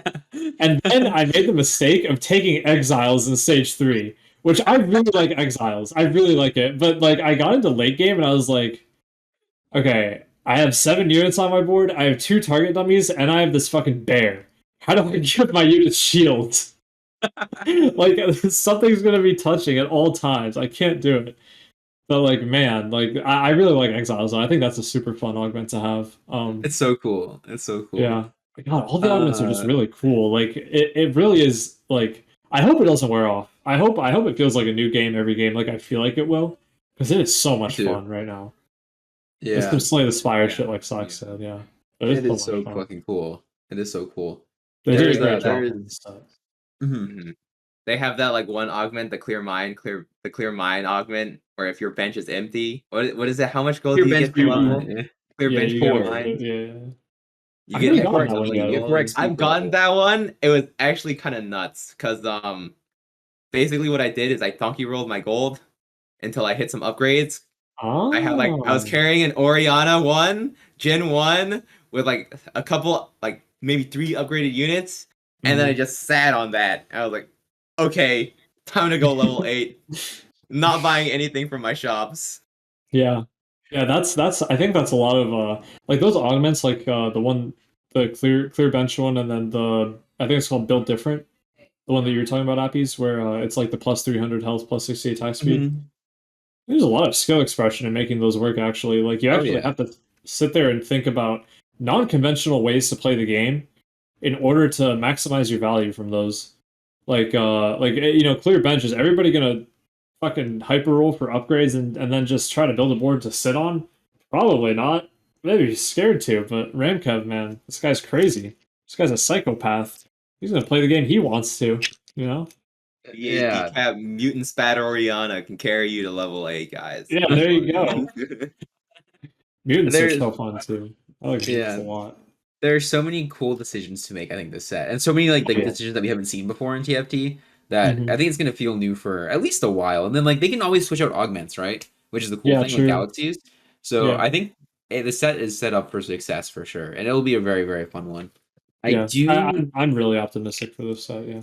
Me too. I do think we should start wrapping up now so we can look at some questions from chat. So I guess the first one, which is a good one, is where did the name Iniko come from? Oh. You both started smiling. I don't like that. Well, I mean, I get this question a lot. And I mean, the answer is not very exciting. So the name InikoIniko came from it's just my name twice. That's all it is. That's literally all it is. It's just my name twice. It's like I don't know what people expect. I don't know what people expect, but that's all it is.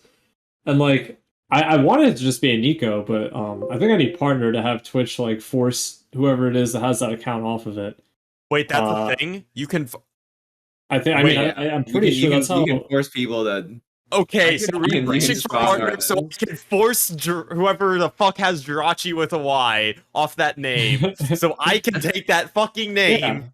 Yeah, because I think that's how Lillian got just Lillian. Because before she was Lillian, I am 6 average viewers off of being able to apply for partner. There you go. Yeah, push that shit. Oh, yeah. But yeah, and I wanted on Riot as well. But there's no way I'm ever getting Iniko unless I don't even know. Unless I do something crazy for Riot, then I'd probably be able to get it. But I think the person that has that username probably plays a lot. And I say this all the time, but I curse Dan Schneider, not for the usual reasons, but for the usual reasons, but also because he made iCarly, which spawned the habit for people to put I in front of their name on everything. So now everybody named Nico just says Nico. And now I have no username that's just Iniko on any platform. It's a curse, and I hate it. But whatever. Iniko works. I don't mind it that much. Schneider's mini. Montez. Yeah. I have a personal grievance against that man. Uh-huh. And not for the usual reasons. But yeah. That's the answer to the question. I know it's not very exciting, but it's just my name. That's all. I think it was more filled out than I thought it would be after you said it wasn't even very exciting. So, Yeah.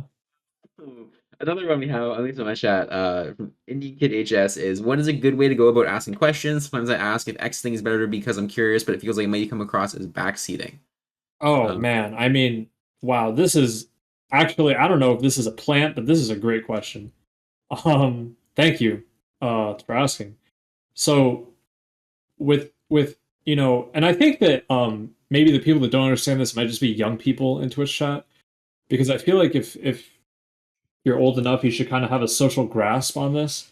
But just kind of be polite when you ask a question. Read the room, have some couth. It's like if you're telling people like the memes like, bro, you're trolling, but if you're just like, do this, like if you form something as an imperative, the streamer is gonna look at it and be like, yeah, you're a dumbass. I'm not gonna talk to you, or I'm gonna ignore you. But if you just say like, hey, like, why did you choose to do this over this? Like if you actually pose it as a question, it's gonna be well received by a majority of streamers. Especially smaller streams will be very inclined to answer your question. I know I personally would be fine with it. Like like people, and it also kind of depends on the mood. But like if people say like, was it ever like Jin there instead of Urgot? I'd be like, well, I think it's Jin because I have this item set up and I have these units which lead better into these units. Blah blah blah. I'm not hitting these units. Blah blah blah. It turns into a learning opportunity, and both parties come away feeling pretty good. Whereas like, bro, just carry Urgot. Fuck, man. Like there was a guy recently in my stream who was like, I had like Hodge JG or something like that, and I was like trying to play Lucian in 5.5, obviously. And the guy was like, you should play Karma because I had like a brawler board or some shit like that. And I was like, I'm not gonna do that. I don't think like Karma is very good with just Hodge JG. I want to have some other source of like AP, right? And like I just think Lucian works better with it. It's like harder to make the pivot, but I think it's more of a payoff. And like I ended up I rolled a lot and I didn't hit Lucian 2. I hit Lucian 1, I didn't hit Lucian 2. It was just a low roll game, right? Like it was standard like kind of stuff. And I don't think I even saw any karmas on the roll down. I do remember like pointing that out, that I didn't even see any karmas, but like after the game he was like, I told you, bro, it was karma. Oh and I'm no. like, dude, like shut. What are you talking? Like you didn't tell me shit. Like you don't fucking know what you're talking about, man. Don't talk if you don't know. Straight up. Though it's actually like don't talk. Like and like I just banned the guy because I was in a really bad mood, and like I want to do say like for anybody watching who doesn't watch my stream typically, I do not like to ban people unless you're being like racist or sexist or whatever. Generally, like being a fucking asshole. I do not like to ban people, even if they're backseating, even if they're being a fucking dick. But I was in a really bad mood, and this guy was being super annoying, so I just banned him. And I got an unban request, and he like explained the situation to me, where he was like, "Oh, you were playing Lucian, and I said play Karma, and you didn't hit Lucian, and you had JG and Hodge, so you should have played Karma or something." That was his unban request. Oh no! I read that, and I was like, and so I denied it, and I was like, Karma is not better than Lucian if you don't have extra AP and you can't hit Karma 2 anyway. And I just denied him. I just didn't want to waste time. Yeah. So ban request was he doubled down on his shitty opinion. I don't know. Also, okay, so to this long-winded story and explanation is just to say, just when you're asking a question, don't don't form it in the way of an imperative. Don't tell the streamer what to do, especially if they're better than you at the game. And if you're sitting there like, oh, I'm masters, but if I just played more, I could be rank 1. No, you fucking couldn't. Like, please, no, just stop. Be humble. In this life, be humble. Practice humility. You only have one chance at life. Practice humility. Ask questions in a polite way. We won't, like, nobody's gonna have a problem. You know, Yeah. the streamer will be happy. The streamer will like you. They'll see you, they'll remember your name and be like, hey, that guy's really polite. I like him. I'm glad he's in my chat. What a fucking guy, you know? Like, you remember Yeah. people like that. Think about it As this opposed to the way. assholes. If you're trying to ask a question, you should use a question mark. Yeah. Not be It's like not karma here, question mark, question. Like, you should not use more Like, than one. Yeah. And don't be Yeah. condescending. I had a similar situation. There's this guy in my chat. They literally said karma here would have been a first, and I think I like went 6th or whatever. I was like, I Dude. was so pissed at this guy. I Yeah. insta We got some banned him. soothsayers in Like, chat here. We got the oracle. Even if you type it as, would you have gone first if you had played karma here? Yeah. It's Question mark. Seating. It's like under I'm the not gonna table, be right? angry with that, but if you're just, just think about it. Yeah. End Don't things with think a before they question speak. mark. Yeah. If you're not ending it with a question mark, that's backseating. We were talking about this. Like, Yeah. a streamer can't interpret that you're trying to ask a question. They're not gonna try to like decipher your weird language and be like, oh, Yeah. you saying you should have sold Zyra when you have 8 Zyras and put the items on Heimerdinger 1? Yeah. They're not gonna interpret that as, do you think this was the correct thing to do? They're gonna interpret this as, some dumbass is trying to tell me to do the wrong thing. I am so inclined to bro, I was ban them from my joking. chat. Bro, it was a joke. I was only joking. Couldn't you tell? Bro. Like, that's Like not- what? You couldn't pick up on my that. sarcasm in Twitch chat? Yeah. Wow. We don't know each other at all, and you didn't know I was being sarcastic? That's crazy. Oh, man. But yes, but just like, okay, like, end of the day, like, please, use question marks, be polite. Just be nice. Just be nice, Streamers taking time out of their day to stream. It's like, if I could just play the game and like not be backseated while I stream, it's a great stream. It's a fantastic stream. I love having a chat that just like to chill with. And like lately I have gotten a lot of backseaters in my stream, and and I consider myself to be a very calm like person with chat in the past where it didn't really get to me. But if it like piles up, and I mean like piles up where like bad games, backseating chat, random assholes, I'm like, I'm gonna blow up on somebody, in chat. Like, I remember one time, I felt really bad because this guy's a regular, and he backseats fucking all the time. And I tell him, like, hey man, like, you really gotta stop backseating me. Like, I know you come here all the time, and I love you, and I'm glad you're viewing, but you gotta stop backseating me. There was one time where I was having such a bad day, I literally was like, I need you to shut the fuck up for 5 fucking seconds about my gameplay. And it was when I was rank 1. I was like, I am rank 1. Do you see this right here? Like, I pulled up the leaderboards. I was like, do you see this name? Meeple Picker? That's me. That's not you. That's me. I'm rank 1. Sometimes you have to pull out the ego straight up. Sometimes you do. And I don't feel doing good it. about it. I really don't feel good about it. But, like, sometimes you actually have to, because sometimes it's the only way for people to really understand. But, yeah, just be nice. Be nice to people, they'll be nice to you, Most of the time. Yeah. Also, we have one final question we can comment on very quickly because you do have to end. I'm sorry. I'll read the whole Come on, thing. I'm So, sorry. no, you're good. You're good. So, We're someone on said, break, on the mate. same note, coming off of what Iniko was saying, do you think streamers should also practice humility? I'm going to finish the whole thing. Practice humility, because I feel like some streamers think that they're gods and are always correct. And then someone else said, I do think that a lot of high-elo community is pretty high and mighty with their opinions. 100% agree. Why streamers consider every single play decision they make to be correct. So I'm going to say a couple things about this first. Mhm. One is their stream, so like they can make whatever rules they want. I don't think anyone in the TFT community at least is like thinks they're like a god in their stream, right? They're not. I don't know. Like, if you say some stupid shit, they'll ban you. But like, okay, Yeah. a couple people. Go ahead. But No, go. I think the other thing with that is that, so if you're a person, especially if you're a high level player streaming TFT, right? You are very confident in your decisions. You're very confident in what you do. And then if you go into, let's say you see someone in Twitch chat say something that you don't agree with, there's a very, so just looking at the decision making process when that streamer approaches that, right? they're saying, okay, this person in Twitch chat said you should do this, and one they say it like you should do this, not should I do this, or not should like could you have done this? Like this is. I think no one's gonna act like this in response to a question. Someone might ask like this in response to someone backseating, right? Because if you start trying to backseat someone who is guaranteed who will more than likely have like 1,000 more LP than you, play that game a lot more than you, understand the situation a lot more than you.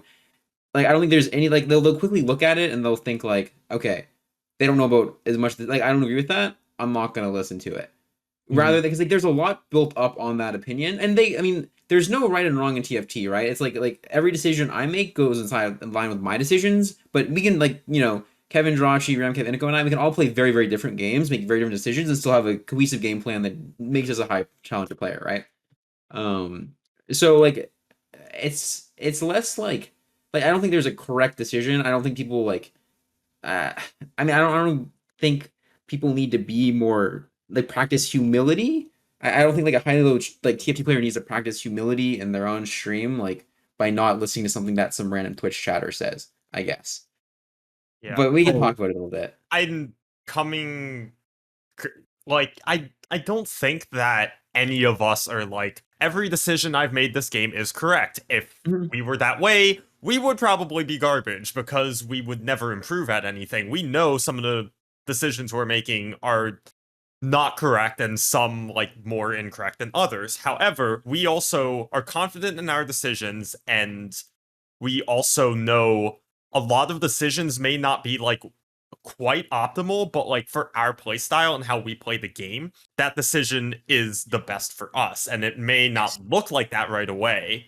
Like deciding what item to slam out of some item combination sometimes can be like a personal preference, and it's not that obvious to see that. So generally, like we're not trying to say like we're gods. Yeah, exactly. None of us think that we're gods. Anyone that thinks they are a god is not a god. But we're doing our thing. We are making the decisions we want to make. We'll reflect later. The time for us to know if we want to like review that game and figure out which decisions were incorrect, it's not going to be in that exact moment while we're still playing the game. It's so counterproductive to try and fix stuff, fix like past mistakes that are only applicable at that point while the game is still happening, because I still have to play the game. So like when someone's trying to like backseat or like say, hey, you fucked up here while I'm playing the game, I'm gonna be so not inclined to listen because I still got a game to focus on. Yeah, it's also hard to like rationalize sometimes because and the best way that I can describe it or have heard it put or whatever is when you're doing something and somebody in chat might ask like, why did you do this? Like the easiest way to do it if you don't really like want to explain it right away or don't even have an explanation is just to say like, and I do this all the time, is like I don't know why I did this, but I just felt like I just felt it was good. Like I just felt like it was good. Because like sometimes you do have that kind of intuition, and if you sat down and thought about it and you're like, well, I did it because of like these factors and this. But just in the moment, you'd be like, it just felt good. I'll explain it later, stuff like that. And sometimes you really don't have an explanation. Sometimes you just do stuff because it feels good. I think it rarely comes from like a place of like I'm better than you. I have an ego or anything. I don't think like people respond like that because they have a big ego or whatever. That's right. It's because they're confident in their play, which I don't think that's ego necessarily to be confident in your own decision making. It's not 100% I am better than you. I mean, in a lot of cases, we are going to be better than Twitch chatters, but it's not necessarily that. It's I am better than you at my style and what I do. And and this is true of anything. Like personally, like no one else will ever know you better than you. So like no one in Twitch chat can know you and how you play to your style better than you do. And I think a big go ahead. No, go ahead. I was gonna say like okay, and Nico like brought up a good point earlier on in the podcast about I think, and I like to talk to this with my chat also sometimes. It's like when you bring up points, you have to sort of have evidence to back it. You have to think about it like writing an essay, like you can come into chat with two things. Either you have a reputation built up already through like constant chatting, either your place on ladder, etc., or you have to come in with at least something else to back it up, which would have to be like explanation, right? if you don't come in with either of those two things, I don't think a streamer should have to, you know, think that you are on an equal level of understanding, right? And you know, you shouldn't expect that the streamer should think that, right? Because it's the same thing. Like, you know, if I'm writing an essay for college and I just spout random things without any evidence to back it up, and I'm not like, you know, an established expert in the field. Like, if I'm an established expert, you know, then you're like, okay, this guy probably knows what he's talking about. It's either that or you have to have plenty of evidence. Yeah. Like, Yeah. Yeah, you're gonna get laughed at so hard. Yeah. Like the academic community, they're gonna look at you and you're like, Cite your guy, sources. like yeah. you gotta put in the legwork at least for them to think that, you know, you're coming in at an equal understanding, you know. Yeah. I mean, I might have like a little bit different opinion than you guys and maybe some others. Mostly the same though. Like if somebody's coming into your chat and you know they're trying to tell you what to do, and like it was brought up already, like you are better than them a lot of the time, unless it's somebody like, you know, Ramblin or Socks or Milk or, you know, like some really good player, right?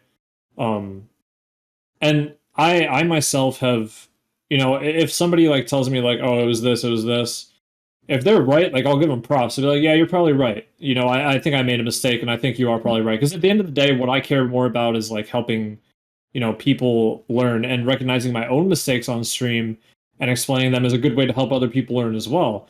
A good example actually just happened the other day. You know, I'll give props where it's due. Like there's a guy in my chat and I was running like, it was PvE, I was running like Galio and Seraphine or something. And I forgot Galio was Socialite. And the guy was like, oh, you might want to take out Seraphine. And it was actually correct. Because I know Seraphine is like insane, but it was actually correct. Because he was like, you could like put this other like really good thing in that I had. And I was like, no, I can't do that because I need Socialite. And then like the next turn I looked and I was like 2 Socialite and I didn't need the mana. I was running something that like absolutely did not need mana in the spotlight. And I looked and I was like, oh, I had 2 Socialite. And I was like, hey, guy in chat, I don't remember his name, but I was like, hey man, like you were completely correct. Like that's my bad. That one's on me. But you were definitely right. I don't need this unit. I'll put this in. And he was like, nah, it's all good.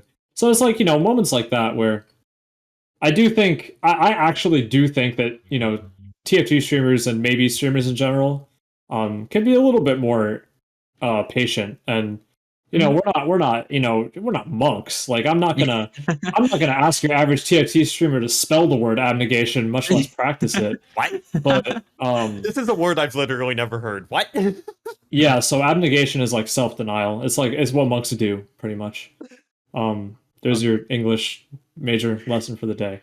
But yeah, I do think that, you know, we can be a little bit more patient sometimes. And to be fair, it is, I think, a defense mechanism a lot of the time too, where, you know, these people come into our chat and they just be really obnoxious and backseaty. It's probably more often than not like a defense mechanism for one of us to say like, oh, well, I'm better than you, so shut up. You know, it saves time. It's a really great time saver just to say I'm better than you, shut up, than to go into the whole long-winded explanation. I don't think anyone here really like is that rude about it, I would say. Yeah, for sure, yeah. Yeah, I think Streamers might be, but we're not some going to name streamers, names. yeah.